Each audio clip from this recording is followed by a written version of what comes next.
Dulu saya cuma sampai di bunderan. Kalaupun masuk cuma beli ketoprak. Sekarang UGM top, punya presiden. Bung Karno alumni ITB. Nah, Gus Dur alumni pesantren. Pak SBY alumni Akmil. Jadi baru UGM yang punya presiden Republik Indonesia. Iya kan, baru alumni UGM yang jadi presiden. UI apa sudah ada yang jadi presiden? Belum kayaknya ya. YIN.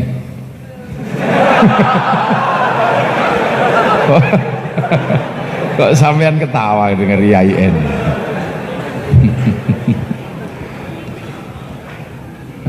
Adik-adik mahasiswa, hadirin wal hadirat yang dimuliakan Allah. Ini bulan puasa. Bulan puasa adalah bulan yang dinikmati oleh semua manusia. Bulan puasa ini bulan yang dinikmati oleh manusia, hampir semuanya. Makanya Allah kama kutiba alal ladzina min qablikum, seperti kalian sebelum kalian. Makanya puasa ini karena syariat kuno, syariat masa lalu sampai hari ini, maka semua orang kenal puasa. Semua agama kenal puasa. Ini ajaibnya puasa. Jadi yang puasa itu bukan cuma orang Islam aja, enggak, semua puasa. Apa kok kelutik ya? Ini saya harus sangat hati-hati ini. Saya harus benar-benar hati-hati memilih kalimat dan kata-kata. Karena yang saya hadapi ini intelektual milenial.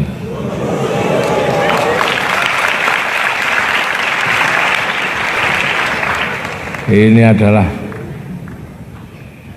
makhluk-makhluk terbaik yang memenangkan pertarungan ribuan anak Indonesia, dan kalianlah yang terpilih menjadi mahasiswa Universitas Gadjah Mada. UGM mesti cah pinter-pinter menangan. Saya tidak berbicara tentang bentuknya ya. Kalau bentuknya sih standar. Tapi pasti pinter-pinter menangan. Bukti ini keterima di UGM. Kalau nggak pinter nggak bisa diterima di UGM. Makanya saya harus benar-benar hati-hati milih kalimat dan kata-kata. Jangan sampai salah. Karena saya sendiri bukan generasi zaman now. Saya ini zaman old. Sampeyan zaman now ini, anak milenial. Milenial itu ya kayak sampean ini. Makanya saya hanya mengingatkan kepada anak-anak milenial bahwa makna kama kutiba alal ladzina min qablikum bisa kita kaji secara arkeologi pengetahuan. Bisa kita kaji. Ternyata kama kutiba alal ladzina min qablikum menghasilkan bahwa siam atau puasa ini memang dikenal hampir seluruh manusia. Sholat itu yang kenal cuma Islam. Zakat, haji, Islam. Tapi kalau puasa ini semuanya kenal. Dan ajaib. Sebut aja agama yang sudah punah. Zoroaster, yang nabinya dikenal dengan nama Zarathustra, yang ajarannya dikenal dengan nihilisme, atau orang Jawa menyebutnya suwung. Punya dua Tuhan, ada Tuhan gelap namanya Ahura Mazda, ada Tuhan terang namanya Ahriman. Dan Tuhan ini suka berkelahi. Kalau Tuhan gelap kalah ya gerhana bulan, kalau Tuhan terang yang kalah gerhana hari. Nah itu namanya orang Zoroaster, yang dalam tradisi Islam dikenal dengan nama Majusi, itu Zoroaster. Itu kalau gerhana matahari puasa dia 3 bulan, khawatir pengaruh gelapnya matahari menjadi gelapnya batin anak manusia, maka puasa. Rembulan juga sama, sekitar 3 bulan kalau puasa. Cuman agama Zoroaster atau Majusi ini punah ketika raja terakhir orang Majusi yang ada di Persia masuk Islam, namanya Rustum. Raja Rustum masuk Islam karena diislamkan sama Sayyidina Ali bin Abi Thalib, sehingga Raja Rustum mengambil menantu Sayyidina Husain. Lahirlah Sayyid Ali Zainal Abidin. Setelah masuk Islam dia meninggalkan Majusi. Cuman orang Majusi itu bagus, punya Tuhan namanya api, ditaruh di tempat tinggi namanya Manaro. Nah begitu masuk Islam, apinya dibuang, Manaronya ditaruh di depan masjid. Akhirnya masjid Persia tanpa api punya Manaro. Akhirnya hampir seluruh kaum muslimin melihat tren di Persia ada masjid punya Manaro, kok bagus, semua pengen bangun Manaro. Hasilnya di masjid-masjid kaum muslimin ada Manaro, sampai tanah Jawa namanya Menoro. Sumbangan Majusi terhadap keindahan masjid melalui Manaro atau Menoro. Itu, maka jangan cerewet sampean, bahwa Islam itu sumbangan dari kelompok lain banyak. Manaro. Orang Hindu puasa, namanya upawasa. Pawasa itu nggak makan, nggak minum, nggak menyentuh perempuan, karena dia mempersiapkan muksa. Muksa adalah kematian terbaik dalam tradisi Hindu, karena kalau nggak bisa muksa mesti di ngaben. Bahkan kasta kesatria pun nggak bisa muksa, harus ngaben, dibakar dengan biaya yang sangat mahal. Kalau nggak bisa di ngaben ya tunggu sampai punya uang. Itu biasanya kasta Wisya sama kasta Sudra. Nah di bawah kasta Sudra itu ada kasta Paria, kalau mati nggak ada yang ngurus karena pengemis. Apalagi di bawah pengemis ada kasta namanya kuca, copet, tukang ngentit bansos, tukang ngentit proposal, itu kuca. Itu kuca namanya. Itu kalau mati nggak ada yang ngubur, geletak kayak aja. Di bawahnya ada meleka, ini maling, tapi kalau ketahuan lari. Nah di bawah meleka ada candala, maling, tapi kalau ketahuan berani namanya begal. Nah itu sudah nggak ada yang ngubur, itu ya sudah inilah. Dulu orang itu punya tradisi upawasa, nggak makan, nggak minum, nggak menyentuh perempuan. Setelah mengalami 3 macam tradisi dharma. Dharma pertama Upanishad, menghilangkan jati diri. Dharma kedua menghilangkan berwatak seperti bumi, semakin diinjak-injak semakin subur, namanya kabumian. Nah kalau sudah upawasa ini sudah mulai nggak makan, nggak minum, nggak menyentuh perempuan. Makanya ketika Islam datang bawa syahrus siam, kok nggak makan, nggak tidur, nggak minum, dan nggak menyentuh perempuan, kok seperti upawasa, maka orang Indonesia menyebutnya bulan puasa. Itu dari kalimat upawasa.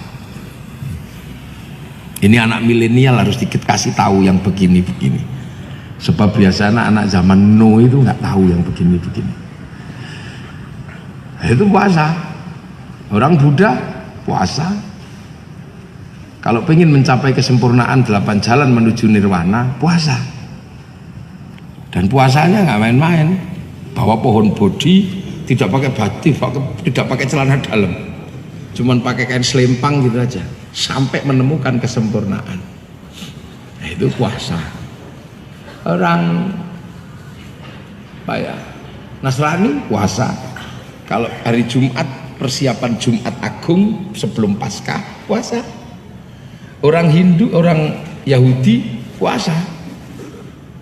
Jadi hampir semua agama ini mengenal puasa. Makanya kenapa? Karena ini adalah syariat kuno. Maka Allah menyebut kama kutiba alal ladzina min qablikum. Dan puasa ini menempati ranking tertinggi dalam sejarah kehebatan anak manusia. Ini rankingnya tertinggi, apalagi di Jawa. Makanya puasa ini kalau paling di Jawa ini yang paling aneh itu di Jawa. Variasinya banyak. Ada puasa makan umbi-umbian tok namanya ngerowot. Ada puasa makan nasi putih tok mutih. Ada puasa makan nggak ketemu matahari, nggak ketemu sinar pati geni. Ada puasa gandul di uwit namanya ngalong. Ya ada banyak. Ada puasa ngeluyur jalan terus itu ngedan. Jadi puasa ini macam-macam. Dan puasa ini menempati keindahan tersendiri dalam kehidupan manusia. Hajat-hajat besar itu pasti temennya puasa. Rasulullah 15 tahun naik turun ke Hira sambil puasa jadi nabi.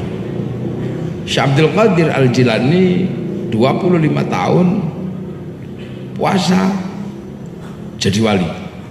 Sunan Kalijaga puasa 3 tahun jadi wali.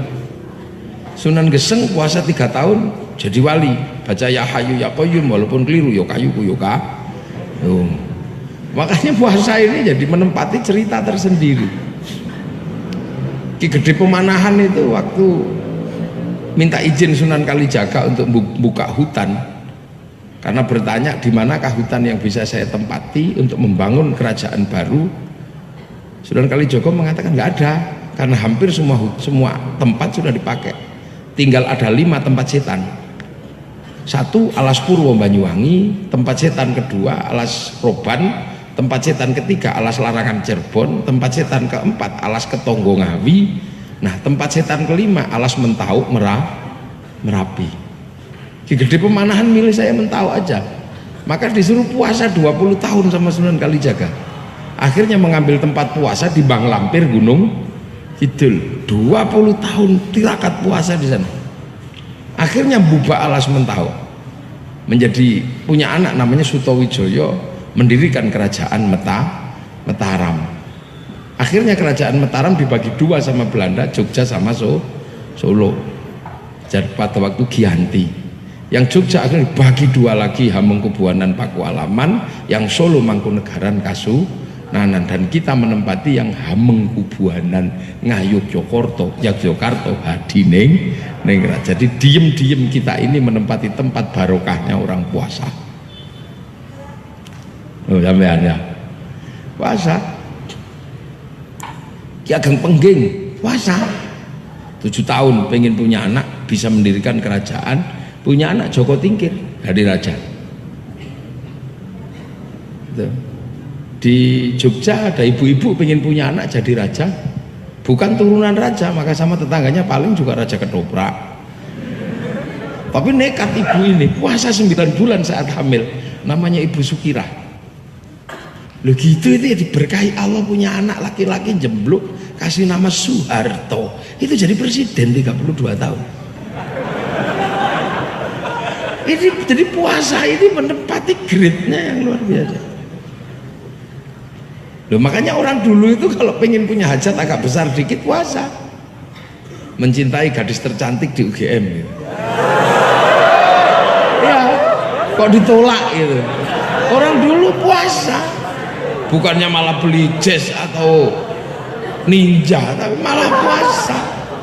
7 hari 7 malam masuk Masjid UGM, baca Ya Rahmanu Ya Rahim 7 hari 7 malam. I love you. Larang dulu, iya. Kalau nggak mau Ya Rahmanu Ya Rahim, ya sunah mata kaji ajiku jaran goyang, tak goyang-goyang, ya I love you. Loh, kan puasa ini. Ini sekedar mengingatkan kembali bahwa puasa ini adalah menjadi hak semua manusia. Semua mengenal itu. Dan orang dulu kuat-kuat karena puasanya kuat. Saya masih ngalami orang-orang kuat itu karena puasa. Nggak terlalu pinter, bisanya cuman Bismillahirrahmanirrahim. Tapi puasanya kuat, sakit gigi dia sembuh. Tapi sekarang fase-fase, tapi puasanya nggak kuat, ya basin tok. Nah itulah. Makanya kadang ini orang puasa ini aneh-aneh. Bahkan cari nomor togel pun puasa. Dan kalau puasanya Manu ya hebat ya, nyambung ya, tembus. Iya, makanya dulu Bismillahirrahmanirrahim singa lewat singanya pergi.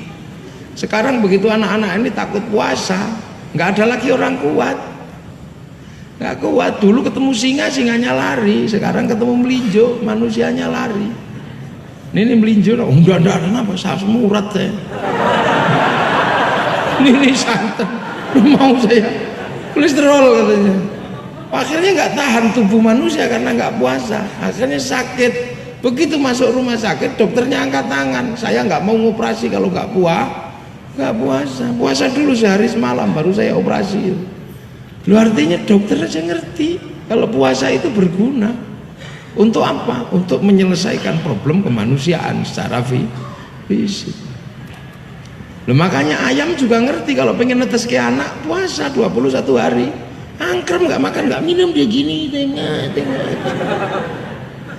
Ular itu kalau mau melungsungi puasa, dia nggak makan nggak minum sampai kemudian kulitnya berganti. Ulet kalau mau terbang jadi kupu-kupu, puasa dulu jadi entung. Lu terbang. Lah ini kadang manusia ini nggak paham itu. Apa sih sesungguhnya yang terjadi? Kan gitu. Lah cuman kan kita ini bukan urusan begituan kalau puasa. Puasa ini kan urusannya la'allakum tattaqun, semoga kita menjadi orang yang takwa. Takwa itu apa sih? Kemanapun kita menghadapkan wajah kita merasa ada Allah, maka imbasnya adalah menjalankan perintahnya, menjauhi larangannya. Jadi takwa itu bukan menjauhi perintahnya, bukan. Itu akibat orang bertakwa. Nah, takwa sendiri apa ya? Kemanapun wajah kita menghadap Allah. Nah, di antara diri kita ini semuanya sudah pengen menghadap Allah. Karena manusia sebenarnya sudah pernah ketemu Allah, tapi di langit sana. Waktu kita belum turun ke sini. Kalau yang turun ke sini ini kan makanya kita ini kan bukan penduduk sini. Jadi manusia itu bukan makhluk sini, kita ini alien. Manusia itu penduduk langit sana, jadi temennya iblis, temennya malaikat sana di sana. Belum gitu. Nah, ketika di sana mau turun dibilang, "Alastu birabbikum," nanti kalau kamu tak turun, karena kamu ingat gak kalau aku ini Tuhanmu? Kata Allah kepada ruhani kita manusia ini. Enggak ya Allah, saya ingat. Qalu bala syahidna, ya saya akan jadi saksi. Ya sudah kalau gitu, fanfukhurruh, kutiup kalian ke dunia ini, terbangkan ke sini, masuk ke dalam daging. Daging ini dari mana? Ya dari makanan orang tua kita. Orang tua kita makan, diproses di perut, ada yang keluar jadi tai, ada yang keluar jadi umbel, tapi ada yang namanya nutfah. What the meaning nutfah? Bukan gitu. Nutfah adalah zat hidup yang ada dalam setiap makanan, karena firman Allah, idza arada syai'an ayyaqula lahu kun. Kunnya itu kemudian namanya nutfah, itu zat hidup, simpen teng sini. Yang laki-laki juga menyimpan, perempuan nyimpan nutfah itu. Cuman sifatnya berbeda, yang satu X, yang satu Y kan gitu. Iya enggak? Jangan-jangan saya salah. Kan saya bukan dokter. Nah itu nanti terus dicampur. Proses pencampuran itulah yang kemudian legal standingnya. Qabil tu nikah. Lah itu namanya nanam di dalam musim, jangan sampai tanam di luar musim, enggak jadi.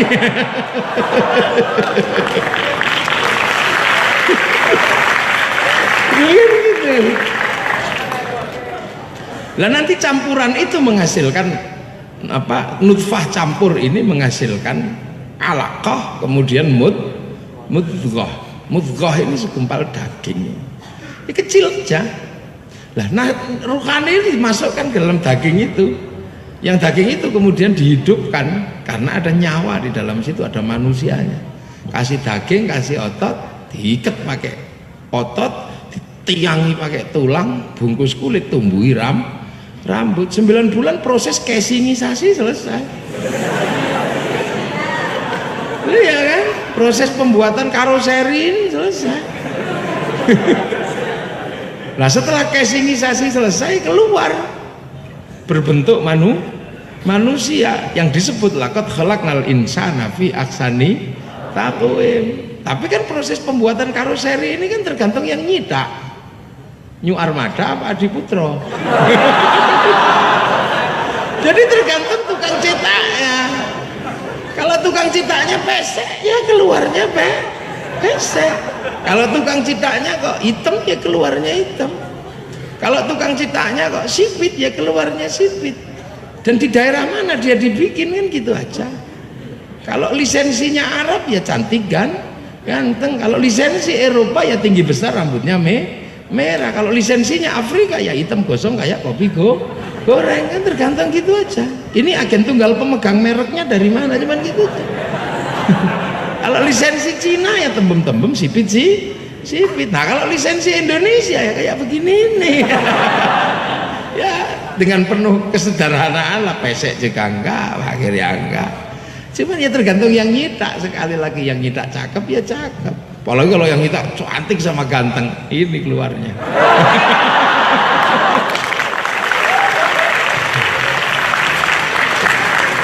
Nah ini, jadi kita ini alien sebenarnya. Makanya laqad khalaqnal insana fi ahsani terbaik. Yang asli sini ini bukan kita, yang asli sini kambing asli sini, sapi asli sini, monyet asli sini. Makanya terbaik kita ini. Sama kambing baik mana? Ya baik kita. Hidung kambing dari dulu cuman begitu. Iya kan? Karena nggak bisa ngupil, makanya ya hidungnya nggak perlu mancung, cuma kayak gini aja biar nggak perlu langsung upilnya keluar. Lah kalau manusia hidungnya bagus, tangannya bagus, mulutnya bagus. Mulut manusia paling baik. Mulut kambing begitu-begitu aja, bunyinya cuma dua. Kalau lapar kalau pengen kawin mbak itu kambing. Nah kalau manusia komplit ini, nirukan apa saja, wong ahsani taqwim, bentuk terbaik, bunyi nggak ngomong dia bisa bunyi, wong manusia. Tangan paling baik, tangan manusia bisa apa saja, tangan sapi begitu, tangan monyet cuman begitu aja. Ini bisa apa saja, bahkan bisa ngomong. Kemarin musim kampanye,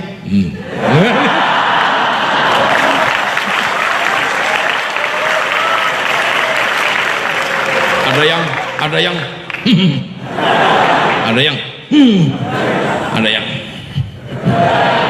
bisa ngomong, ini tangan. Nah ini ahsani aku bentuk terbaik, jadi jangan salahkan, ini bentuk terbaik kita, ini alien. Nah ini sudah dibilang kamu nanti pulang, inna lillahi wa inna ilaihi raji'un. Kamu pulang. Siapa yang pulang? Yang dari langit, ruhani pulang, casing kembali lagi ke bumi. Makanya cara makan asupannya berbeda. Asupan ruhani ya ibadah, asupan daging bungkusnya ya apa? Ya dunia. Wong dulu dari nutfahnya beras ya dibesarkan sama beras. Nutfahnya sapi ya makan sapi, ya sama. Lah makanya casing ini dunia. Makanya dunia itu kalau dibiarkan kan busuk. Nasi dibiarkan busuk, sapi dibiarkan ya busuk. Maka daging manusia itu, tubuh ini lama-lama jelek. Tsummarodadnahu asfala safilin. Pisang lama-lama menguning kan, tepungnya bosok. Manusia juga sama, lama-lama rambutnya putih, giginya copot. Sudah lah, ini yang bungkus ini dunia. Maka nasib dunia ya sama aja dunia. Maka tangan manusia ini ya dunia, dia sukanya dunia. Nggak usah heran, tangan laki-laki dimanapun tetap dunia. Gitu kan, lihat perempuan cantik pingin nyubit pasti. Bener, iya kan? Kan nggak mesti, enggak lah mesti. Ya ini dunia, yang perempuan juga sama, lihat laki-laki gantengnya pengen gemes ke sama semua. Yang bedakan cuma remnya dok. Kalau kayak kiai gini sih remnya cakram. Jadi begitu set berhenti. Nah rem mahasiswa ini kan biasanya agak tromol dikit. Pasti setengah habis itu klub gitu. Lah itu makanya tsumma radadnahu asfala safilin, makanya mesti turun. Sama wong makanan ini lama-lama semuanya jelek. Makanan ini semuanya lama-lama busuk. Begitu dimakan, tubuh yang hasil makanan juga semuanya lama-lama busuk. Jadi sama. Makanya nggak usah heran lama-lama jelek. Nah itu makanya kecenderungan ini dunia semua. Makanya kalau diajak sholat dia nggak mau. Dia tahu pantat ini nggak akan pergi ke akhirat, maka dia mokong, nggak mau aku. Ngapain? Makanya kalau dengar sholat, dengar adzan, Allahu Akbar, ruhani itu pasti pengen sholat. Wong ini makhluk akhirat kok ruhani. Tapi casing ini kan dunia. Allahu Akbar, ya kan? Ya saja. Begitu saking sregepnya ngaji, tetap aja berangkat sholat. Sholli Allah Akbar. Sampai ada yang saking itu kan karena kepingin khusyuk sebelum. Sampai ada yang Allah Akbar. Ya terserah lah, mau pengen khusyuk dilarang. Saking pengen khusyuk, cuman jangan ganggu temannya gitu aja lah. Kadang keinginan kita untuk khusyuk ganggu temannya sampai cari temannya ini sopo taruh senam ini.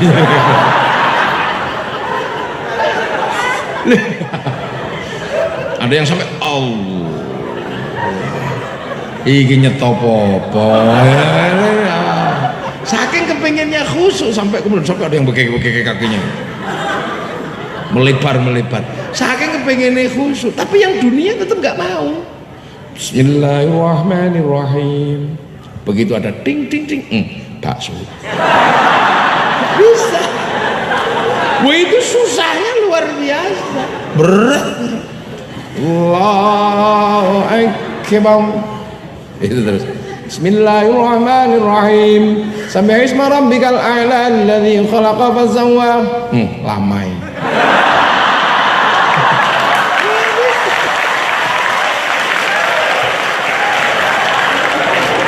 Loh, ini dunia, ini mati, tapi ininya kan Loh,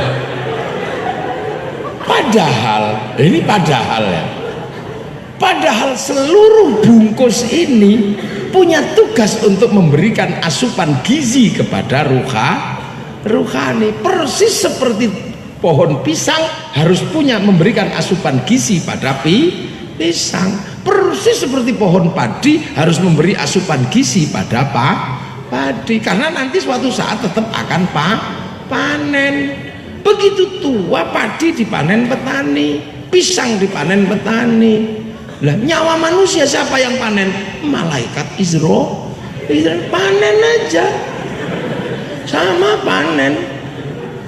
Begitu setelah dipanen, pohon pisang buang kemana? Ya terserah, buang kali apa terserah. Pohon padi ya terserah, mau makan sapi mau makan apa, yang penting buahnya sudah dipanen. Sama dengan manusia, kalau sudah dipanen nyawanya ya rebutan buang bungkusnya tadi itu. Buang aja, ini jelek-jelek bosok nanti ya, buang. Walaupun cantik kamu mau ini, wah gak mau, tinggal casingnya doang, nyawanya kemana nggak tahu, udah diambil sama sana. Buang aja, sudah didaur ulang di dalam tanah. Kalau padi didaur ulang oleh pohon padi didaur ulang oleh perut sapi, pohon pisang didaur ulang oleh sawah dan kali. Tubuh manusia didaur ulang oleh cacing. Sudah habis tuh, kerual makanya habis. Nanti cacingnya gosok juga. saripati cacing diisep lagi sama rumputnya untuk makan kambingnya dimakan sampean lagi. Itu namanya teori rantai makanan kan gitu. Sudah habis itu dibikin anak lah terus begitu. Makanya jangan makan mangga di kuburan ya, hati-hati. Jangan-jangan akar mangga ini walaupun bagus nyungsep di uteknya bakul togel.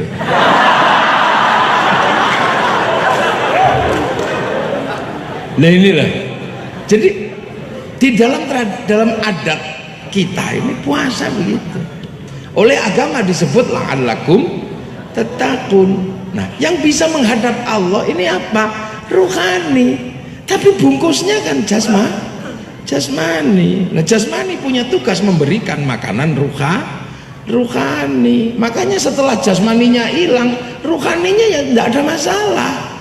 Pohon pisang nggak ada, tapi selagi pisangnya masih ada, masukkan ke laboratorium. Sehidupnya pisang ini ketahuan pupuknya apa, makanan asupannya apa, organik atau bukan organik. Jadi laboratorium tidak perlu membawa pohon pisang, cukup ngambil pisang. Begitu juga padi.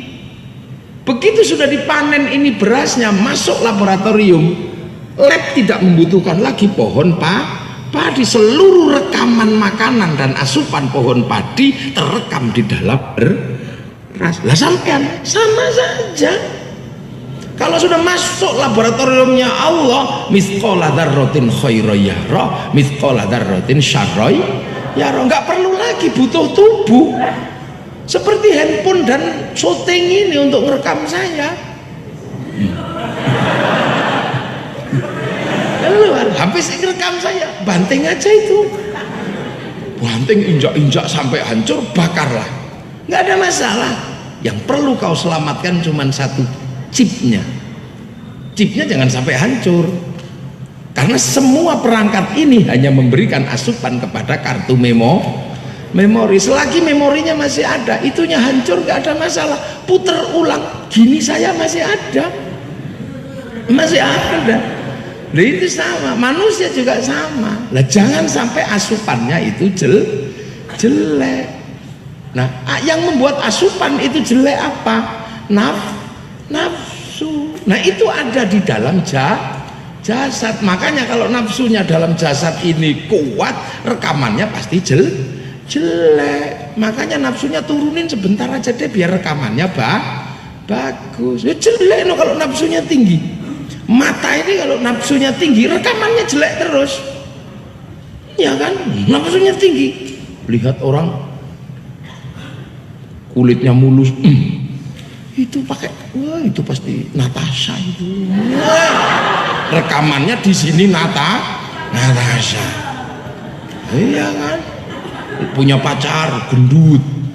Kalau nafsunya masih tinggi punya pacar gendut, masya Allah, apa itu drum? Rekamannya drum, belajar salah. Drum, iya. Orang kalau nafsunya tinggi pegang sesuatu yang disebutnya gembira loka. Sepatu sholat itu hilang, kalau nafsunya gede, sendal hilang apa sepatu hilang, oh wedus gitu. Yang terekam wedus, apapun yang dilakukan kamu direkam di sini terus. Memorinya kuat di sini. Memori kita terekam dengan servernya Gusti Allah, namanya Lauhil Mahfuz. Makanya tidak usah khawatir sampean. Direkam di sana ada. SMS apa saja rekamannya ada, nggak usah khawatir. Bahkan beli data tinggal berapa, rekamannya ada, maka nggak usah khawatir. Makanya kartumu ini berjalan kemanapun bisa diketahui wong di GPS. Nyawa juga kemanapun ketahuan wong di GPS sama malaikat. Oh belok sana, tahu. Kan sana. Jadi nyawa ini alat rekam yang luar biasa. Makanya cari rekaman yang bagus. Makanya kalau nafsu kita turun sudah rekamannya bagus. Lihat pacar gembut, alhamdulillah. Alhamdulillah rekamannya. Tak tinggal selama seminggu gak tak kasih makan, gemuk juga. Alhamdulillah. Iya kan? Sendal hilang, alhamdulillah. petir tuh, masya Allah. Kalau ndak yuk kampret. Lu makanya orang kalau nafsunya udah turun, rekamannya Allah semua enak. Kejeduk duok, masya Allah. Makanya orang kalau nafsunya ini udah kendo, lihat ayam naik masjid, alhamdulillah. Lihat ayam naik masjid, alhamdulillah ya Allah. Saya kalau lihat ayam naik masjid, alhamdulillah saya bersyukur. Ya walaupun nggak sujud syukur aja, sujud saking senengnya. Begitu lihat ayam naik masjid, yang saya tunggu apa? Neleknya. Kalau sudah nelek jerot, alhamdulillah. Ilmu fikih yang saya ajarkan pada santri bisa dipraktekkan. Loh iya kan? Bisa praktek toharo, bersihkan telek dari atas masjid. Nah kalau nggak ayam yang bawa telek ke atas masjid, apakah ilmu toharo bisa dipraktekkan? Ya nggak bisa, karena kiai dilarang bawa telek ke atas masjid. Jadi inputnya ini Allah terus, indah. Makanya orang ini tak jadi orang takwa. Jadi nafsu itu bedeli, jangankan nafsu ke barang halal, nafsu ke barang haram, ke barang haram. Nafsu ke barang halal itu aja bisa mengsle kita kepada Allah. Liburan Ramadan, ya liburan. Habis itu kita kesini udah balik karena buru-buru, mau cari ketoprak, nggak ada. Cari ketoprak mana? Nggak ada. Sampai seminggu rindu makan ketoprak. Sampai dengar ketoprak aja udah ngiler. Wah, akhirnya main ke tempat salah satu dosen, ada ketoprak. Cocok ini. Halal nggak? Ya halal, tapi hati-hati jangan dimakan karena nafsu selama seminggu lebih akan membuat ketoprak ini menjadi sangat nikmat. Begitu dimakan, ya Allah nikmati. Habis itu ketemu temen, diajak makan ketoprak karena sudah kepinginannya sudah lewat. Ayo mas makan ketoprak, nggak pingin. Akhirnya temen, ayo dong. Akhirnya jadilah makan ketoprak. Begitu jadi makan ketoprak yang sama tapi di tempat berbeda karena keinginan kemarin sudah terpenuhi. Begitu makan, enak yang kemarin. Karena ini sudah nggak pakai nafsu, yang tadi pakai, yang kemarin pakai nafsu. Begitu sampean bilang enak yang kemarin, konslet sampean sama Allah. Karena hari ini dibagi yang ini masih nggak terima, membayangkan yang kemarin. La in syakartum la azidannakum wa la in kafartum inna adzabi lasyadid. Loh itu loh. Jadi nafsu ini, makanya kita hati-hati, ngerekamnya ini yang bagus. Makanya walaupun gini, Allahu Akbar, ini kadang bisa nggak ngerekam, hati-hati. Kenapa? Karena rekamannya ke tempat tetangga. Oh ada calon mertua gitu. Rekamannya ke situ, bukan ke sini, tidak terhubung dengan servernya Allah. Loh ini loh, makanya orang kalau nafsunya masih tinggi, untuk menjadi orang yang kemanapun menghadapkan diri kepada Allah susah. Gitu loh. Lah makanya ini ajaran diteruskan karena manusianya masih sama. Makanya pelajaran-pelajaran dasar masih diberikan oleh Allah sampai ke zaman Nabi Muhammad. Karena Nabi Muhammad juga masih mimpin manusia. Nah ini yang kadang orang tidak menyadari. Gitu loh. Maka pelajaran-pelajaran kuno ini masih diajarkan. Masih diajarkan kepada Islam, pada Nabi Muhammad. Kenapa kok pelajaran kuno masih diajarkan? Ya karena bagaimanapun juga Nabi Muhammad ini adalah penerus dari masa lalu. Nabi Muhammad ini kan Nabi milenial, Nabi paling akhir yang punya umat kayak kita ini. Makanya Nabi Muhammad ini diajarkan tentang masa lalu, disebut kama kutiba alal ladzina min qablikum. Dan hampir semua pelajaran Nabi Muhammad ini kan terhubung dengan masa lalu. Karena Nabi Muhammad ini cuma penerus. Nah, Nabi Muhammad ini penerus. Penerus apa? Penerus kenabian yang humadamun Idrisun Nuhun Utuma Soleh wa Ibrahim kulun muttaba Lutun wa Ismailu Ishaqu kada Yaqubu Yusufu wa Ayyubu tada Syu'aibu Haruna wa Musa wal Yas'adul Kifli Dawudu Sulaimanut taba Ilyasu Yunusu Zakaria Yahya Isa wa Qoha Khotimun Da'waya. Diajarkan. Nabi ini penerus nabi terakhir. Makanya ketika mengajarkan sesuatu, Allah memberikan gambaran ini juga di masa lalu. Dan Nabi Muhammad diajarkan untuk selalu mengenali masa lalu. Apa untuk pelajaran Nabi Muhammad juga tidak boleh melupakan masa lalu. Ya buktinya Islam dilempar ke masa lalu. Masa lalu mana? Ya setiap hari ini kan kita ini menghadap ke masa lalu. Sampai 5 kali sholat itu kan menghadap ke masa lalu. Kemana? Ke fawallu wajhaka syatrul masjidil haram. Kita ini suruh menghadap ke masjidil haram. Kenapa? Karena di masjidil haram ada Ka'bah. Ka'bah itu adalah sejarah masa lalu manusia. Karena Ka'bah disebut inna awwala baiti wudi'a lin-nasi lalladzi bi Bakkah mubarakah wa hudal lil alamin. Jadi awwala baitin, rumah pertama di muka bumi itu ya Ka'bah itu. Kita disuruh ngadep ke sana setiap hari agar masa depan kita tidak meninggalkan masalah, agar kita tetap ingat bahwa kita ini makhluk langit, karena Ka'bah adalah tanda pertama ketika Nabi Adam tuh turun. Terus kemudian kita juga nggak boleh melupakan masa lalu. Kita disuruh ibadah haji. Ibadah haji itu puncaknya di mana? Di Jabal Rahmah. Jabal Rahmah itu apa sih sesungguhnya? Adalah titik pertemuan kakek buyut kita namanya Adam Hawa. Tapi Nabi Adam itu kan dulu di langit sana. Di langit sendirian pertama itu. Terus sepi. Punya teman malaikat, punya teman iblis, nggak seru. Kalau bahasa sekarang curhat sama malaikat Jibril, ya Jibril sepi gitu. Nah kenapa? Aku lagi galau ini. Galau kenapa? Nggak tahu deh. Aku diciptakan oleh Allah ini, aku udah ngerti semua sekarang. Tentang tangan aku ngerti fungsinya, tentang mulut aku nanya, tentang kaki aku ngerti maksudnya. Cuma ada satu aku yang nggak ngerti. Apa itu? Itu nggak ngerti aku. Apa? Ya ini nggak ngerti. Ditanyain dong sama ini apa? Aku belum bangun, dia udah bangun. Aku masih tidur, dia bangun sendirian. Oh ya sudah, nanti aku tak bilang sama Allah, dibikinlah Siti Hawa. Begitu dibikin Siti Hawa, oh aku tahu maksudnya. Ntar dulu, nikah. Maka syariat pertama manusia ya nikah itu. Jadi syariat pertama di muka bumi itu nikah itu.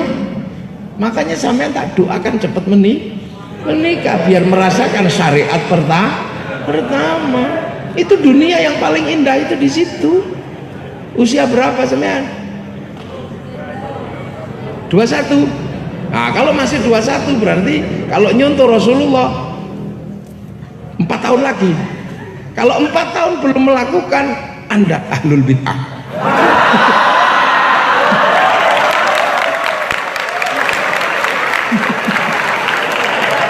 Lu kalau usia 25 kok belum menikah, bagi yang laki-laki ahlul bid'ah. Ahlul bid'ah wal jamaah. Iya. Saya 22,5 dulu. Jadi tidak sampai pada garis demarkasi bid'ah. 22,5 kurang 22,5, jadi saya lebih cepet. Iya. Istri saya 16,5. Ibu. Indahnya luar biasa. Kenapa saya sebut indah? Kalau nggak punya uang minta orang tua, pantas. Kan masih anak-anak. Kalau sudah 30 lebih minta, nggak pantas, jelek, enak. Jalan kemana-mana dikira pacaran, indah. Salah, iya. Saya 12,5, si saya masih 16 aja belum genep tuh. Sama-sama anak kecil. Jadi sama-sama cerewet, nangisan. Nah, ini terus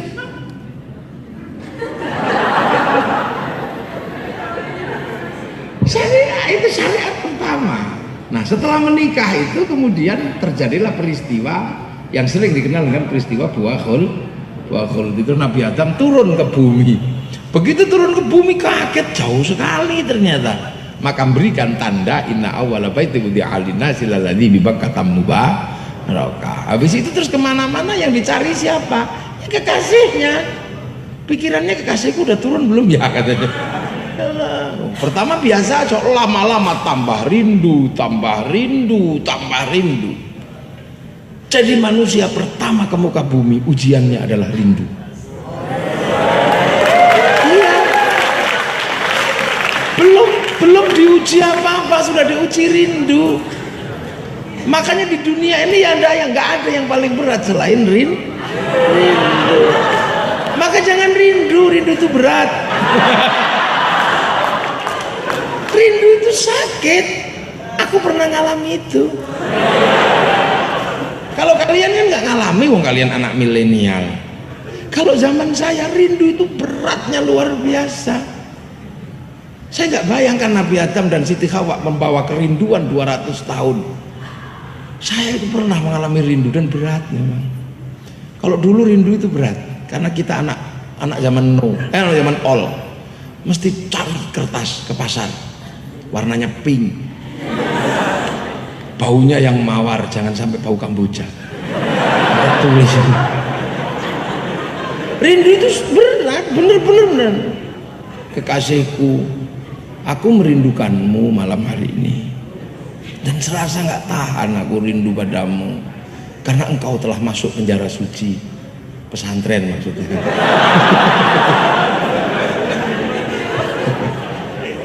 Aku rindu. Bahkan setiap melihat bayang-bayang sesuatu, aku seperti melihat bayang-bayangmu.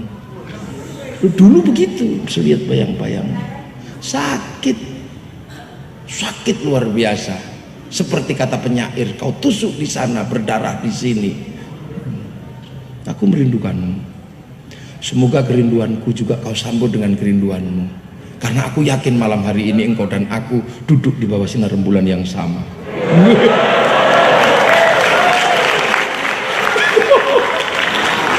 Itu dulu. Terus dikirim ke pos, seminggu nggak ada jawaban. Jangan-jangan ketangkep pengurus.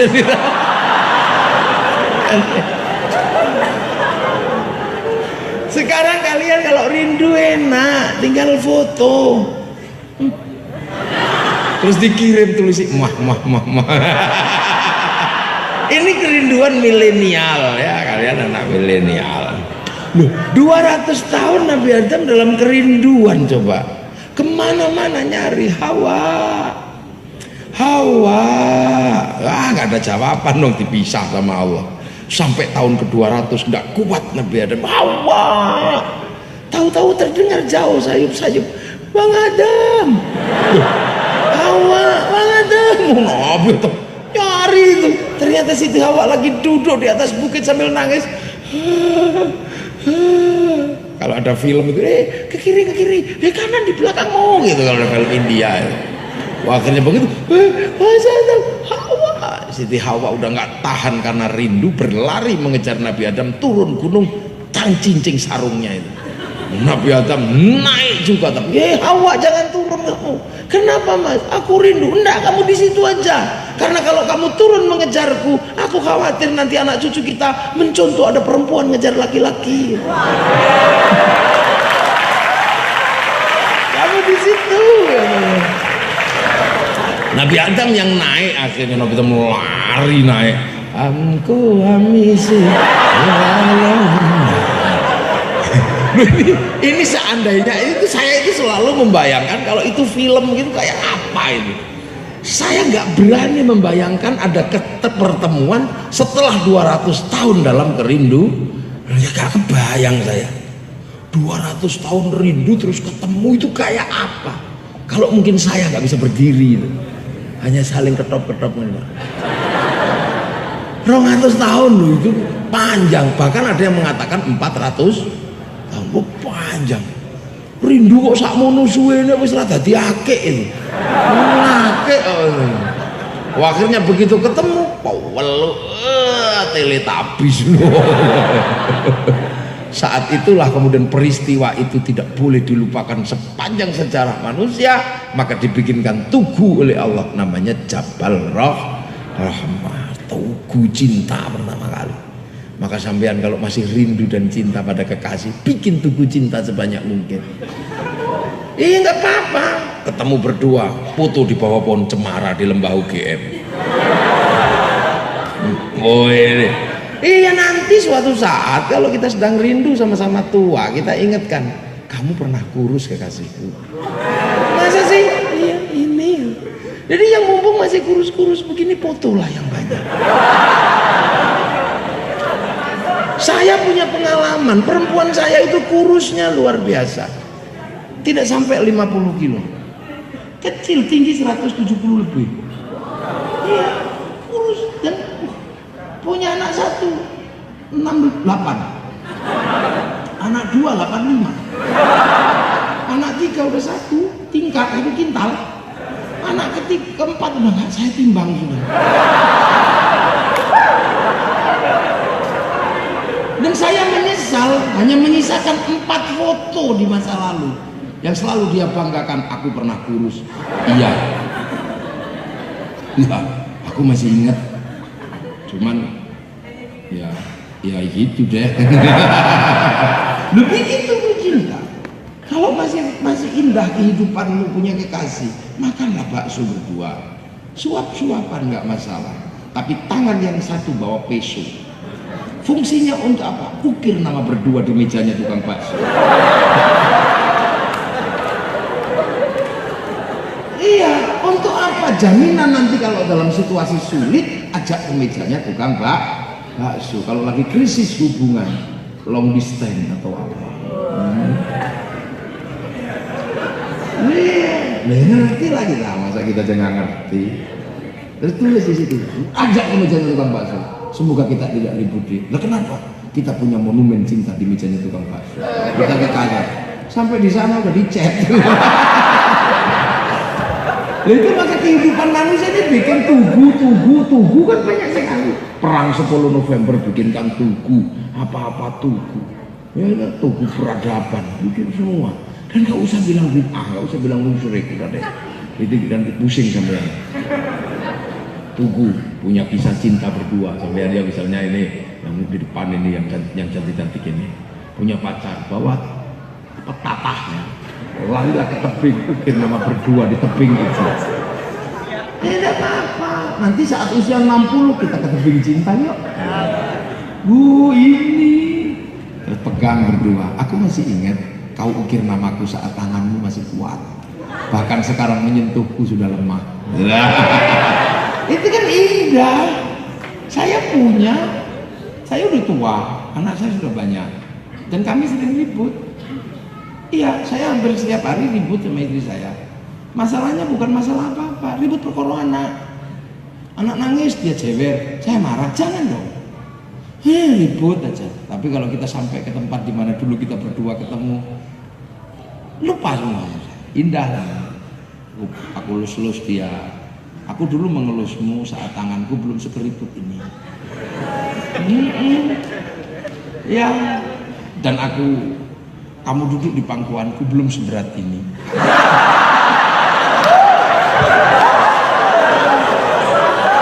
Iya, loh, saya mesti jujur. Saya lari-lari di gunung-gunung ini, gunung-gunung Parangtritis itu gunung-gunung pasir. Kejar dulu kali kalah saya sama itu. Dulu larinya kencang, sekarang kejar. Nggak perlu kejar, tak biarin aja mangsalat sendiri. Itu indah kalau kita punya monumen, dan monumen itu jangan dilupakan. Sekali-sekali berdua, kalau masih sangat rindu berdua, kemana gitu naik motor berdua. Apalagi kalau hujan, saya pernah punya kenangan itu. Hujan deras, bannya kempes, jembimbli itu berdua. Itu sampai sekarang setiap lewat jalan itu, saya berkomentar. Aku sekarang nggak bisa memelukmu mas, katanya. Dulu aku selalu bisa memelukmu karena aku di belakangmu. Sekarang aku di sampingmu. Mungkin nggak kita naik motor lagi lewat sini dan bannya meletus? Mosok iso yo ora iso, kecuali kita kempesi. Mosok meletus 2 kali di tempat yang sama, tak mungkin. Itu indah loh. Siti Hawa sama Nabi Adam kalau ribut datang ke Jabal Rahmah. Dan itu diabadikan sampai kita disuruh tengok Jabal Rahmah. Makanya orang kalau nengok Jabal Rahmah, ini sebagai orang terakhir di zaman terakhir juga pasti akan tahu, oh ternyata dari sini seluruh anak manusia. Jadi Cina pun dari sini, jadi Eropa pun dari sini, jadi Afrika pun dari sini, jadi Indonesia pun dari sini, jadi manapun dari sini. Kalau kemudian manusia dihantarkan ke situ, maka umat Nabi terakhir akan bisa menerima perbedaan. Makanya orang kalau sampai di Jabal Rahmah harus mengerti seluruh perbedaan manusia. Itu yang sering dikenal dengan istilah ukhuwah basyariyah. Makanya kita nggak usah heran. Dan setelah dari situ memang kemudian manusia berubah. Wa ja'alnakum syu'uban wa qabaila. Aku bikin berbangsa-bangsa, bersuku.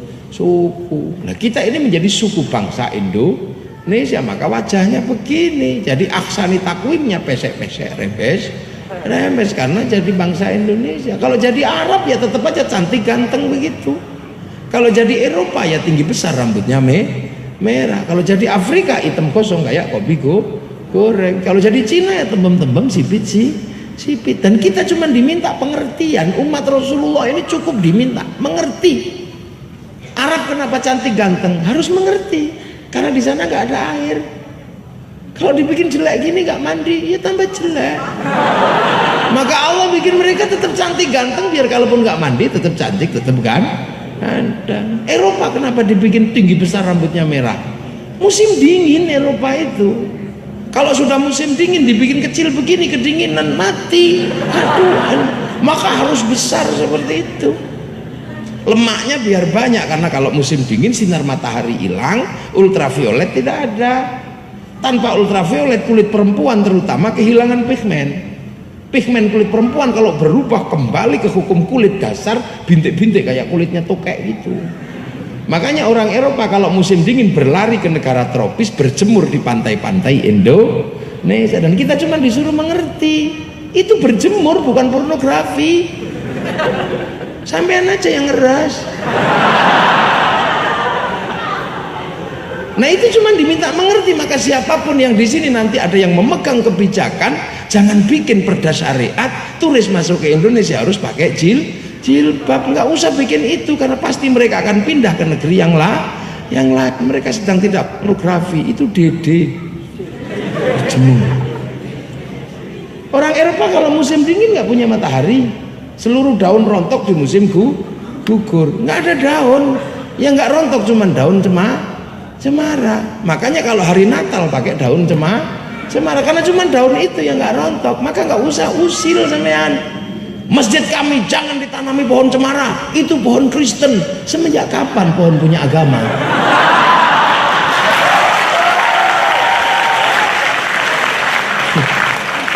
Kita ini cuma diajarkan lita'arofu agar pengertian. Kenapa orang Eropa ribut terus di seluruh dunia? Karena apa? Mereka mencari energi, karena turbinnya tidak boleh berhenti. Musim panas pakai pendingin, musim dingin pakai pemanas. Itu nggak boleh berhenti.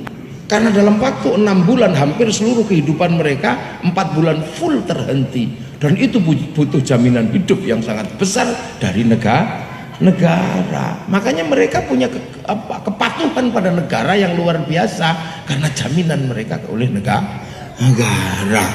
Kita nggak panas nggak dingin, makanya teknologinya bukan AC, cukup sarung aja. Kalau kedinginan kemulan sarung, panasan kebut-kebut pakai sarung, mandi di kos anduk sarung.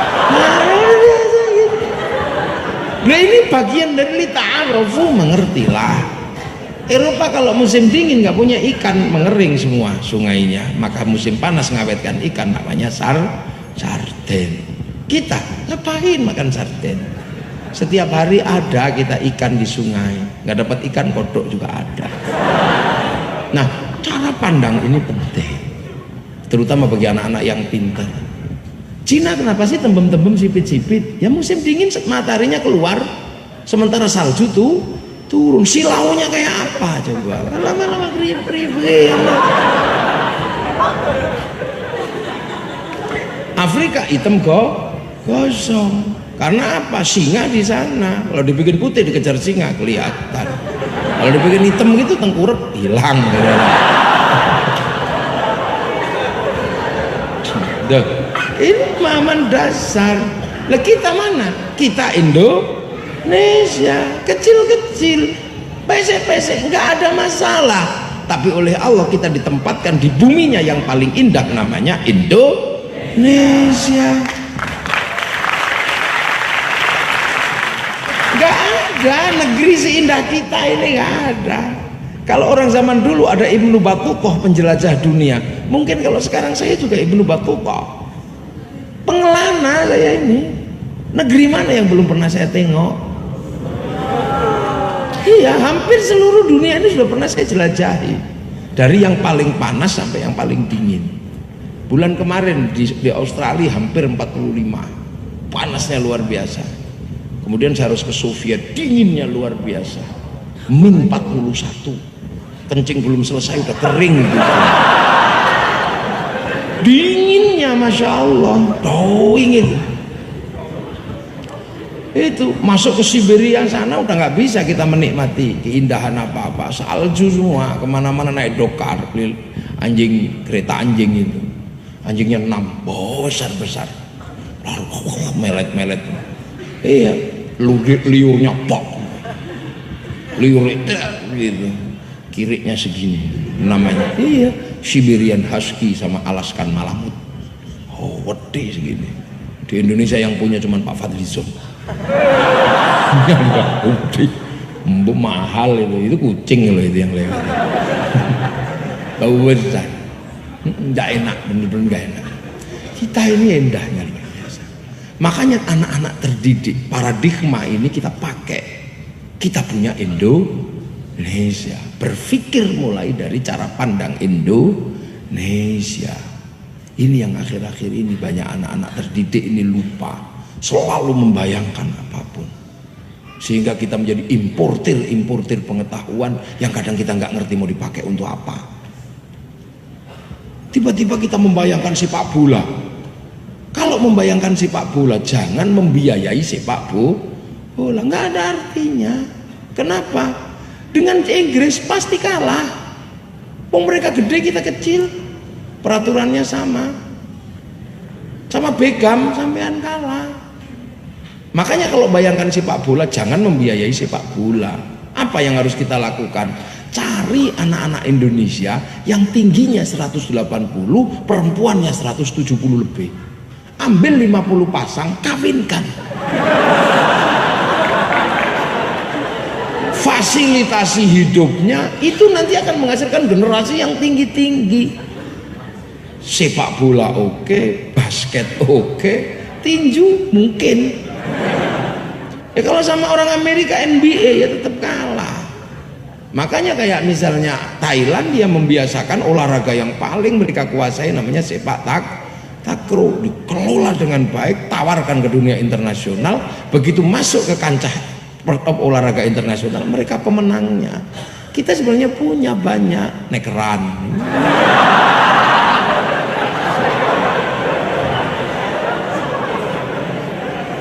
Lah ini kan dulu yang diperdebatkan oleh nenek moyang kita di zaman balai pustaka. Ada layar terkembang, ada Marah Rusli mengarang di bawah salah asuhan, ada di bawah lindungan Ka'bah. Ini apakah Indonesia ini mengambil Eropa atau bertahan dengan Indonesia? Itu dalam segala hal, bahkan sampai dalam hal agama pun seperti itu. Nah sekarang enggak, pikirannya ini sudah ke sana semua. Yang modern nggak pede kalau nggak pakai Timur Tengah, maka teori-teori besar pakai Arab, pakai Eropa, teori-teori besar bawa ke sini. Yang sekarang dari Arab dibawa ke sini. Makanya kadang anak-anak mahasiswa ini banyak yang aneh-aneh sekarang. Saya nggak ngerti deh. anak milenial ini. Makanya Nabi Muhammad, Nabi milenial, tarik ke belakang. Lah anak sekarang kan anak milenial, anak yang kehilangan jarak dan waktu. Loh, milenial ini kan membuat orang kehilangan jarak dan waktu. Dulu saya pengen melihat gajah Afrika, saya menunggu flora dan fauna. Sampai aja sudah nggak tahu acara flora dan fauna. Itu TVRI. Itu iya menayangkan gajah dari Afrika. Itu kadang siarannya diganggu menterinya Pak Harto namanya Harmoko. Sehingga siaran flora dan fauna itu hilang. Sekarang jarak dan waktu itu hilang. Sampean punya handphone, tinggal ngambil di sini. Ini duniamu tanpa jarak dan waktu sekarang. Tinggal ketik di sini, Kinjeng Afrika. Halo. Apapun maumu ada di sini. Tengah Afrika keluar di sini. Apa aja ada di sini nih anak-anak milenial. Untuk merasakan keindahan malam tidak butuh lagi rembulan karena banyak sekali lampu listrik. Maka merayu kekasih pun berbeda. Zaman saya merayu kekasih kita, Dek, wajahmu secerah purnama. Tapi anak milenial nggak perlu itu. Dek, apakah bapakmu sipir penjara? Kenapa? Karena engkau mampu memenjarakan aku dalam hatimu. Ini milenial. Dulu orang belajar ngaji mesti ketemu kiai, ustadz. Sekarang tinggal di sini cari aja tutorial ngaji. Tutorial pakai jilbab itu ada. Sehingga banyak sekali anak-anak modern ini kehilangan ruang dan waktu. Kehilangan ini semua ada di sini. Makanya kadang ini saya selalu ngingetin ada masa lalu yang berpengaruh pada hari ini. Makanya dalam hal agama pun sekarang banyak anak-anak yang langsung karena bisa hadis nomor sekian keluar, Quran ayat ini keluar, tentang ini keluar, tentang head keluar. Bagaimana hukumnya mencuri dengan tangan kiri? Ada di sini. Nah ini anak-anak kehilangan. Sampean sekarang pengen masak nggak perlu lagi nanya guru, cukup di sini, cukup subscribe. Nggak bisa saya jangan subscribe. Iya karena anak saya selalu bilang subscribe. Nggak bisa, sekarang tinggal di sini semua. Makanya kalau tidak hati-hati kalian akan menjadi generasi yang tidak butuh apapun. Millennial killing everything, membunuh segalanya milenial ini. Ya, orang pinter semua sekarang. Apa aja ada di sini, orang duniamu ada di sini. Makanya sekarang ada anak-anak yang tidak benar-benar tidak mengerti tentang masalah. Nggak apa-apa kalau nggak ngerti, tapi kemudian kadang yang anti masalah. Wah sudah ada apa. Bahkan misalnya yang paling berbahaya itu kalau sudah berbicara tentang agama. Orang kalau sudah kehilangan masa lalu berat. Semua dinafikan, nggak ada ya Pak, udah. Ya kalau menafikannya saya nggak tahu itu bid'ah, wah itu syirik, repot itu. Gitu. Loh makanya laqad khalaqnal insana fi ahsani taqwim ini maknanya adalah kalian ahsani taqwim Indonesia. Jadi ahsani taqwim terbaik itu ada versinya, versi Indonesia. Ya pesek-pesek gini. Versi kita. Kalau ahsani taqwim versi Arab ya begitu itu.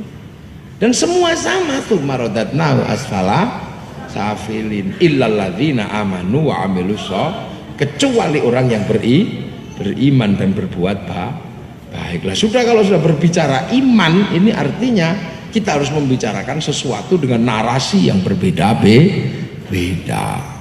Apa sebabnya? Karena iman yang pertama kali itu adalah Nabi Adam sana, sampai ke nabi-nabi berikutnya, sampai ke Rasulullah. Maka Rasulullah diajarkan mengerti masa lalu, cerita-cerita masa lalu diceritakan. Nah, aman di zaman Rasulullah juga punya corak yang berbeda karena bahkan terhadap Yahudi dan Nasrani diajarkan bagaimana memahami masa lalu. Kama barok ta'ala sayyidina Ibrahim wa ala ali sayyidina Ibrahim. Loh, makanya sekarang ini kadang kita lupa. bahwa kita menjadi orang amanu pun ini juga prosesnya nggak mudah dan berjalan sangat panjang. Sangat panjang. Itulah maka kemudian proses amanu itu ada ruang teoritik namanya ahli sunnah wal jamaah. Ahli sunnah siapa? Nabi. Nah, wal jamaahnya Nabi siapa? Sahabat. Wal jamaahnya sahabat tabi'in. Wal jamaahnya tabi'in, tabi'ut tabi'in. Wal jamaahnya tabi'ut tabi'in, tabi'ut tabi'ut tabi'in. Nah, kita ini wal jamaahnya siapa? Wal jamaahnya al ulama warasatul anbiya yang ada di Indonesia. Jadi itu panjang. Siratal mustaqim kita ini dihubungkan oleh siratal ladzina an'amta alaihim. Saya sendiri udah panjang sekali amanu saya dengan Rasulullah, udah panjang. Udah pakai beberapa alladzina amanu sudah. Saya diajari bapak saya. Bapak saya diajari gurunya. Gurunya diajari oleh gurunya lagi di langitan sana. Di langitan diajari gurunya oleh Kiai Hashim. Kiai Hashim diajari gurunya oleh Kiai Asy'ari, Kiai Khalil, Kiai Soleh. Kiai Asy'ari diajari gurunya namanya Kiai Khairon. Kiai Khairon diajari gurunya namanya Kiai Abdul Wahid Solotigo. Diajari gurunya Kiai Abdul Halim Boyolali. Diajari gurunya namanya Kiai Sufyan Tuban. Diajari gurunya namanya Kiai Jabar Tuban. Diajari gurunya namanya Kiai Abdurrahman Lasem. Diajari gurunya namanya Kiai Abdul Halim Benowo. Diajari gurunya Mbak Cokrojoyo Sunan Geseng. Diajari gurunya Sunan Kalijaga. Sunan Kalijaga dapat iman diajari gurunya Sunan Bonang. Sunan Bonang diajari Sunan Ampel. Sunan Ampel diajari Mbak Ibrahim Asmoro Kondi. Mbak Ibrahim Asmoro Kondi diajari Syekh Sumatil Kubro Turku. Diajari sama Syed Muhammad Masih. Diajari Syed Samad Ahmad Jalaluddin Campa. Diajari Syed Abdul Malik Mongol. Diajari Syed Alawi Amil Faqih. Diajari Syed Ahmad Sohib Mirbat. Diajari Syed Ali Khalid Qosam. Diajari Syed Alwi. Diajari Syed Muhammad. Diajari Syed Alwi. Diajari Syed Ahmad Al-Muhajir. Diajari Syed Isa. Diajari Syed Ubaidillah. Diajari Syed Muhammad. Diajari Syed Ali Uraidi. Diajari Syed Ja'far Shodiq. Diajari Syed Muhammad Baqir. Diajari Syed Ali Zainal Abidin. Diajari Sayyidina Hasan Husain. Diajari Sayyidina Ali. Lah ini yang diajari langsung Rasulullah Muhammad sallallahu alaihi wasallam. Nah, anak milenial ini sekarang kadang lupa itu, langsung lompat merasa diajari langsung oleh Rasulullah, maka punya kehidupan yang kadang ya kalau di kampus kan memang banyak yang begitu. Nah ini yang kadang jangan lupakan itu. Ahli sunnah ini kita amanu, kita ini panjang sana. Makanya sekarang hadisnya mana, Qurannya mana? Oh ini, nah ini kadang, nah ini nanti butuh kajian yang sangat panjang. Nanti kapan-kapan kita bisa kaji lagi. Ya ini khusus, ini baru muqaddimah aja belum selesai. Itu nanti lagi lah kapan kita ngumpul lagi begini, kita kaji satu-satu bab itu. Untuk apa? Karena ini memang anak-anak milenial ini butuh pemahaman khusus yang juntrung. Kalau tidak juntrung nanti kita punya keributan-keributan yang sangat panjang. Seperti akhir-akhir ini banyak sekali yang terjadi proses keributan yang sangat serius. Jadi dia lupa bahwa negeri ini yang kita tempati ini adalah negeri yang sudah mengalami proses yang sangat panjang. Terkait dengan apa? Terkait dengan berbagai dinamika sosiologi, antropologi. Itu ya. Jam berapa sekarang? Loh. Jam 10.37. Jadi ada fase-fase itu. Ya, makanya kita ini jadi orang Indonesia diajarkan untuk memahami masa lalu. Kita ini sekarang orang milenial ini nggak mau, karena apa? Dunianya di sini. Nah, itu makanya kadang kita ini diajar ketarik, makanya nggak terima. Terus, makanya Islam ini sebenarnya adalah agama masa depan yang akan menerima semua perbedaan. Setelah kita melihat Jabal Rahmah, kita pasti akan mengenal bahwa seluruh manusia itu bersaudara. Makanya orang dengan pemahaman masa lalu yang utuh nggak ribut. Kita ngaji, tapi orang Jepang juga datang ke sini, tapi bukan Jepangnya yang datang, mic-nya aja yang datang dia. Karena orang Jepang bisa bikin mic. Orang Korea ngaji nggak datang, cuma dia ngirim Samsung. Ini Iya toh, kita pergi haji, Yahudi yang kirim pesawat. Karena Pak Habib disuruh bikin pesawat yang nggak jadi-jadi, wong namanya tetuko, sing teko ra tuku, sing tuku ra teko. Kemudian kalau kita mau kuliah di UGM, orang Yahudi ngirim sistem perbankan. Kita pakai ATM, pakai apa? Kita pakai uang. Kemudian menggunakan seluruh sistem perbankan yang disebut bank syariat atau apapun terhubung dengan bank konvensional, dan seluruh bank konvensional terhubung dengan bank devisa New York yang ada di Wall Street Center sana. Bank itu adalah punyanya Rothschild Rockefeller, pengusaha terkaya Yahudi yang akhirnya meminjamkan uangnya kepada Amerika, dibikinlah bank devisa New York. Loh, kita pakai bank. Sampean perempuan cantik-cantik, kenapa? Terhubung dengan dengan orang-orang Prancis yang pinter bikin bedak, pinter bikin parfum. Kalau terhubung dengan bedak Jogja nggak bisa, nggak seneng orang. Beras ditumbuk ya belondeng semua. Jadi Islam itu sebenarnya kosmopolitan, indah, sangat terbuka, kan gitu. Itu terbuka aja. Kita sekolah komputer yang bikinkan Toshiba, biar apa? Ini perempuan pakai jilbab, kainnya namanya kain Paris. Kain Paris dibikin oleh Sritek di Solo itu, yang punya orang Cina. Anak-anak muda kalau lagi galau ngerokok, yang bikin gudang garam juga Cina. Biasa aja. Terbang ini indah, terbuat dari kayu dan kulit. Tapi yang menghubungkan terbang sama kayu, paku pinesnya Cina. Yang bikin paku pines itu Cina. Biasa aja. Apa sih yang independen sekarang? Nggak ada. Minum air kelapa yang mapras pakai golok. Golok terbuat dari pir dari mobil Jepang. Yang paling murni sekarang tinggal satu di dunia ini, halalan thayyiban itu tinggal satu. Kalau ada hujan mah ngapo?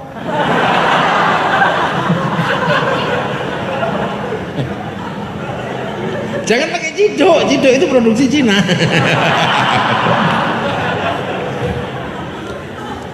Nah ini makanya nalar inilah yang sebenarnya nalar dasar yang mesti kita kembangkan, biar kita ini nggak semakin menjadi manusia-manusia yang eksklusif. Nah, Islam itu ngajarin itu, ditarik ke belakang. Itu. Nah, kadang disuruh ke Jabal Rohmah itu artinya apa? Suruh melihat masa lalu agar kaum muslimin mampu menerima setiap perbedaan. Ini ngaji, syuting yang ngirim Jepang, kota infak. Kota infak. Tapi yang bikin print bukan orang Indonesia, yang ngeprint orang Indonesia, tapi yang bikin print Jepang kayaknya, atau enggak Cina, tergantung merek printnya apa, Epson apa, Samsung, nah sama. Ini minum air kemasan, mana sih yang kita bikin gedok? Loh, jadi kenapa kemudian Rasulullah ini umatnya ditarik ke belakang ke titik Jabal Rohmah adalah untuk mengerti bahwa semua manusia bersaudara. Makanya kalau orang ke Jabal Rohmah tidak mengerti persaudaraan, ya ini selesai. Mungkin hajinya juga nggak terlalu serius. Oh ini nih, itu disadari dulu. Nah sekarang orang kemudian memahami aksani takwim ini macam-macam. Terus intinya melakukan sesuatu yang kadang overlap dengan kondisi bangsa dan negara. Nah itu nanti bisa kita jadikan bahasan berikutnya ya. Kita ketemu lagi nanti kapan itu. Saya di rumah banyak sekali tamu nunggu dari pagi. Gantian ya. Ini tadi saya ngurus tamu, sore masih di Polres Sleman. Nah besok kapan lagi kita teruskan, kalau masih kober sampean masih mau nggak kalau diterusin? Iya tapi nanti, kalau sekarang gantian, ada tamu saya banyak di rumah itu, gantiannya mau deket aja, nanti kita lanjutkan lagi kapan pada forum yang ya bisa jadi pengajian jilid 2 gitu. Oke? Jilid 2 nanti. Ya sinetron aja ada serinya kok. Yang penting pemahaman dasar ini. Nanti kita lanjutkan lagi kapan gitu. Jilid 2, jilid 3, jilid 4. Kayak tersanjung gitu. Kayak sinetron panjang 2, 3. Gelanggang ini kan bebas merdeka atau masih? Karena ini sejarah luar biasa di sini. Kalau demo di Gelanggang apa di Bundaran, kalau waktu sholat duhur larinya ke sini langsung Allah. Tetap dipukul sama polisi karena lupa ngelepas sepatu. Di sini Mas Anies Baswedan, Gubernur DKI juga alumni UGM. Pak Jokowi alumni UGM. Ya, hebat-hebat orang UGM ini. Tapi orang UGM kadang lebih pede dengan yang lain. Percaya sama UGM-nya sendiri. Mampu mencetak presiden gitu. Hebat. Coba seandainya saya itu dulu alumni UGM. Sayang saya ini bukan alumni UGM. Tapi juga UGM saya. Bener. Universitas Gowok Mengulon. Gowok Mengulon. UGM. Orang-orang hebat di sini. Ya nanti kita lanjutkan kapan-kapan pada situasi yang lebih nyantai lagi dan lebih. Saya senang ketemu dengan anak-anak cerdas kayak gini, anak-anak milenial ini. Ya, semoga kita semua dalam lindungan Allah Subhanahu Wa Taala dan puasa kita diterima oleh Allah Subhanahu Wa Taala. Al-Fatihah. Bismillahirrahmanirrahim. Ya na'budu wa nasta'in. Shiratal ladzina an'amta 'alaihim ghairil Bismillahirrahmanirrahim. Alhamdulillahirabbil alamin.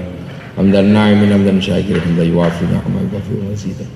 Ya Rabbana lakal hamdu kama yanbaghi li jalali wajhikal karim wa 'azimi sultanik. Allahumma aslih alaina fil alim. Hikmatika wa ansur alaina rahmataka wa lakirna wa nasina dzalika rabbika ya Allah. Ya Allah. Qubal minna qiyamana salatana tarhamana ya Allah. Taqabbal ya karim. Ya baina ummahatina min syekhina wa Allahumma fil lahu warhamhu wa'afu wa'fu Allahumma la takhirna ajra wa martabina ba'd wa fil lana Allahumma jal qabr mutabaradil jinan Allahumma jal mutabaradil jinan Muhammadur Rasulullah ya aqdil muslimin ma'ina ya ila rabbika radiyatan mardiyah wa qul fi ibadi wa khairan Rabbana atina fid dunya hasanah wa fil akhirati hasanah wa qina adzaban nar sallallahu alaihi wasallam Muhammadin walhamdulillahi rabbil alamin al-Fatihah suratul ladzina عليهم ولا الضالين آمين اهدنا الصراط المستقيم السلام عليكم ورحمة الله وبركاته اللهم صل على سيدنا محمد